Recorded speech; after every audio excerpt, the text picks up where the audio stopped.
Halo teman-teman, pada video kali ini kita akan membahas topik yang sangat seru dan aplikatif banget di dunia nyata, yaitu penerapan integral. Banyak orang yang mikir kalau integral itu cuma rumus matematika yang ribet. Padahal di dunia ekonomi dan bisnis, khususnya pada perbankan syariah, integral ini mempunyai peran penting untuk menghitung keuntungan dan memprediksi pengeluaran. Integral ini adalah kebalikan dari diferensial.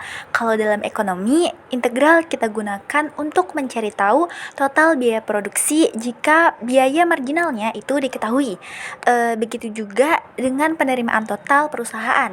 Kita bisa mencari dari fungsi penerimaan marginal. Jadi, kita bisa tahu nih total uang yang masuk dan keluar itu secara akurat. Nah, jadi yang pertama akan kita bahas yaitu mencari fungsi biaya produksi.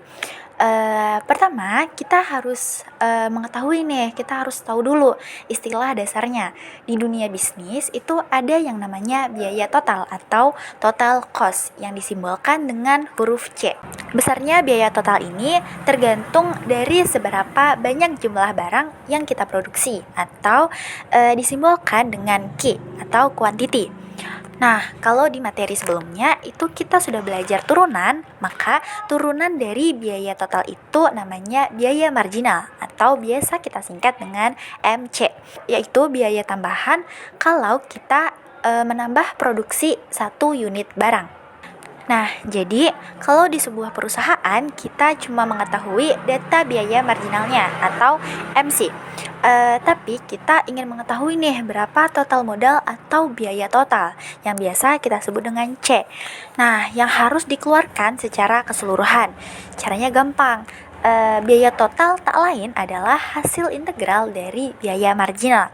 Rumusnya adalah tinggal kita masukkan saja, yaitu C sama dengan integral dari MC dq. Nah, selanjutnya yang akan kita bahas yaitu fungsi penerimaan. Di sini kita akan membahas tentang penerimaan total atau R sama dengan fungsi dari Q dan penerimaan marginal atau MR.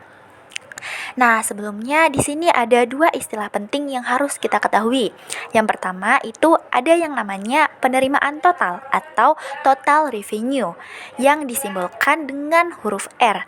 Gampangnya ini adalah total uang yang kita dapatkan dari hasil penjualan barang kita. Besarnya fungsi R ini ditentukan oleh Q, yaitu oleh jumlah barang yang berhasil terjual. Nah, lalu yang kedua itu ada penerimaan marginal atau marginal revenue. Di sini disimbolkan dengan MR. MR ini adalah tambahan pendapatan yang kita dapatkan di setiap kali ada ekstra satu unit barang yang terjual. Dalam matematika, MR ini adalah turunan pertama dari R. Nah, sekarang kita masuk ke dalam integralnya. Bagaimana jika kondisinya itu tuh dibalik? Perusahaan cuma mengetahui fungsi penerimaan marginalnya saja atau MR, tapi ingin mengetahui berapa total omset kotornya atau penerimaan total atau biasa kita singkat dengan R. Nah, karena integralnya itu adalah kebalikan dari turunan, maka penerimaan total tak lain adalah integral dari penerimaan marginal. Rumus matematikanya tinggal kita tulis, yaitu R sama dengan integral MR dari dq. Nah, selain biaya dan penerimaan, ada dua konsep penting lagi yang menggunakan integral, yaitu ada surplus konsumen dan surplus produsen. Apa itu surplus konsumen? Gampangnya adalah kepuasan lebih yang dirasakan konsumen. Bayangkan kamu rela membeli sepatu dengan harga 500.000, tapi ketika di tokonya ternyata lagi ada diskon jadi 300.000. Nah, selisih 200.000 itu adalah surplus atau keuntungan yang kamu nikmati sebagai konsumen. Jadi, surplus konsumen itu adalah selisih antara harga tertinggi yang rela kita bayar dengan harga asli yang nyatanya kita bayar di pasar. Jadi semakin murah harga pasar dibanding kerelaan kita untuk membayar, maka makin besar pula keuntungan batin atau surplus yang kita dapatkan. Nah, sekarang coba perhatikan grafiknya. Di sini ada garis melengkung turun ke bawah.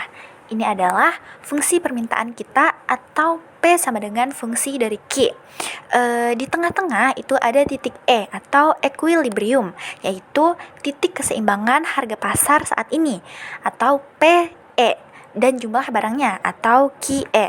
Nah, coba lihat area yang diarsir atau yang ditunjuk oleh panah bertuliskan surplus konsumen atau CS. Area di sini harga pasar PE, tapi di bawah kurva permintaan inilah yang mencerminkan total keuntungan lebih yang dinikmati oleh seluruh konsumen di pasar. Untuk menghitung luas area melengkung ini secara akurat, di sini kita membutuhkan bantuan rumus integral. Nah, sekarang kita masuk ke contoh pada surplus konsumen. Di sini kita diminta untuk menghitung surplus konsumen dari fungsi permintaan Q sama dengan 40 dikurangi 2P, yang tingkat harga pasarnya adalah 10. Nah, informasi penting yang kita punya itu ada dua. Yang pertama itu ada fungsi permintaannya, yaitu Q sama dengan 40 min 2P. Yang kedua itu ada harga pasar saat ini atau PE, Price Equilibrium, dengan nilai 10. Nah, langkah pertama, sebelum masuk ke rumus utama, kita mencari tahu dulu titik potong fungsinya untuk membantu kita membayangkan grafiknya nanti. Yang pertama, kita membayangkan jika harganya itu gratis atau P sama dengan 0. Kita memasukkan angka 0 ke fungsi permintaannya tadi. Jadi, Q sama dengan 40 min 2 dikali 0. Hasilnya jumlah barang yang diminta atau Q sama dengan 40. Nah, lalu yang kedua itu kita balik nih. Jika tidak ada barang yang diminta sama sekali atau Q sama dengan 0, berarti 0 sama dengan 40 min 2P. Lalu pindahkan posisi menjadi 2P sama dengan 40. Maka kita dapat harganya atau P sama dengan 20. Nah, angka 20 ini kita sebut sebagai P head atau P topi, alias harga tertinggi atau harga maksimum yang rela dibayar konsumen sampai permintaan benar-benar 0. Nah, lalu langkah berikutnya kita mencari tahu berapa sih jumlah barang yang terjual pada tingkat harga pasar sesungguhnya. Karena di soal sudah diketahui harga pasarnya atau PE itu sama dengan 10, kita tinggal masukkan angka 10 ini ke dalam fungsi permintaan kita. Jadinya QI sama dengan 40 dikurangi 2 dikali 10.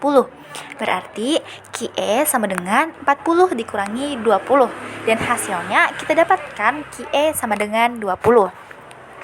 Nah, sekarang semua datanya kan sudah lengkap nih. Kita sudah memiliki semua datanya. Nah, kita sudah punya PE sama dengan 10, QE sama dengan 20, dan harga maksimum P head sama dengan 20. Nah, karena modal angkanya itu tuh sudah ketemu semua, di tahap selanjutnya kita tinggal memasukkan angka-angka ini ke dalam rumus integral untuk menghitung nilai total rupiah dari surplus konsumennya. Nah, oke, langsung saja kita masukkan ke dalam rumus integral. Kita menggunakan cara pertama. Di sini kita mengintegrasikan fungsi permintaan dalam bentuk Q atau DQ. Rumusnya adalah hasil integral fungsi permintaan dari batas 0 sampai batas QE. Nah, lalu dikurangi total pengeluaran pasar QE dikali PE. Yang pertama itu kita memasukkan angkanya. Integral dari fungsi 20 dikurangi 0,5 Q. DQ dengan batas 0 sampai 20, lalu dikurangi 20 dikali 10. Nah, setelah kita mengintegralkan fungsinya, bentuknya berubah menjadi kurung 20 Q dikurangi 0,25 Q kuadrat. Nah, dengan batas atas 20 dan batas bawah itu 0, lalu dikurangi dengan 200. Nah, lalu sekarang kita masukkan angka batas atasnya, yaitu 20. Hasilnya 20 dikali 20 dikurangi 0,25 dikali 20 kuadrat. Yang kalau dihitung itu menjadi 400 dikurangi 100. Karena batas bawahnya 0, nilainya otomatis habis atau tetap menjadi 0. Nah, lalu yang terakhir itu kita tinggal kurangi saja, yaitu 400 dikurangi 100 dikurangi 200. Maka akhirnya adalah 100. Nah, sekarang kita balik sudut pandangnya. Bagaimana jika kita dari posisi penjual atau produsen? Pernahkah kalian mempunyai barang yang berniat kalian jual seharga 100.000? Yang penting asal laku aja lah gitu. Nah, namun saat dibawa ke pasar, ternyata orang-orang baru benar-benar membutuhkan banget dan berani membeli barang tersebut dengan harga yang lebih.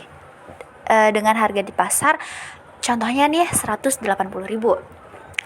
Nah, otomatis sebagai penjual kalian akan merasa untung besar, yaitu sebesar 80.000 kan.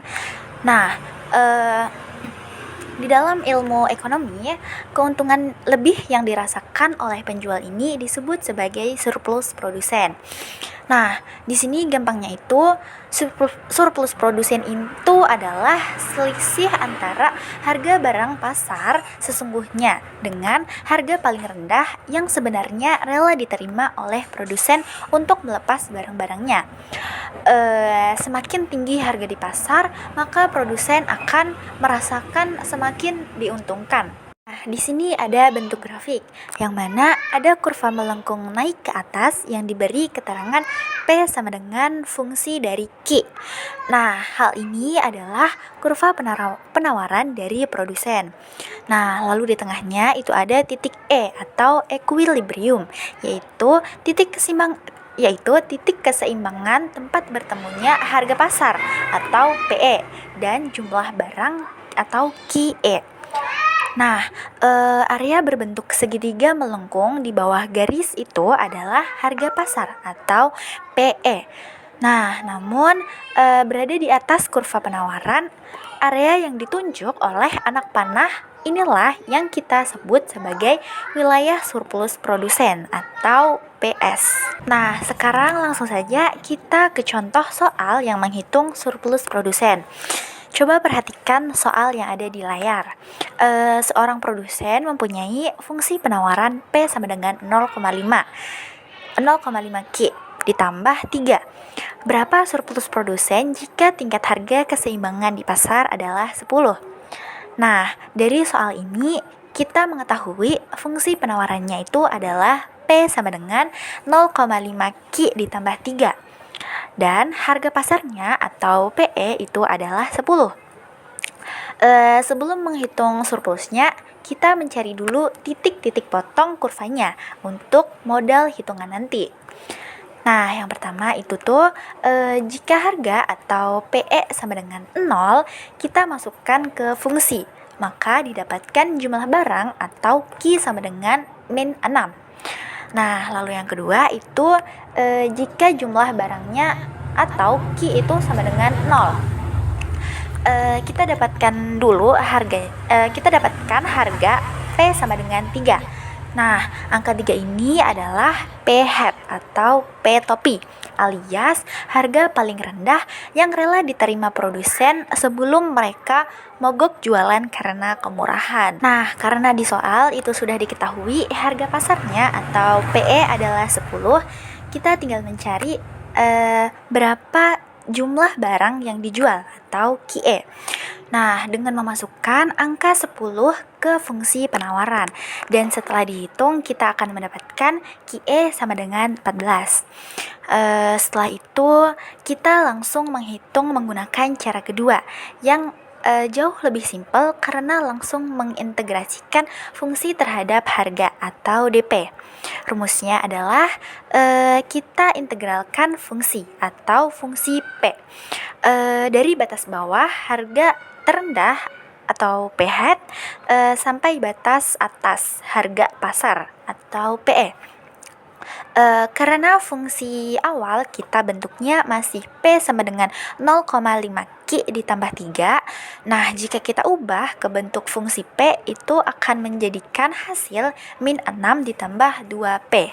Nah, lalu selanjutnya mari kita mengintegralkan fungsi min 6 ditambah 2P.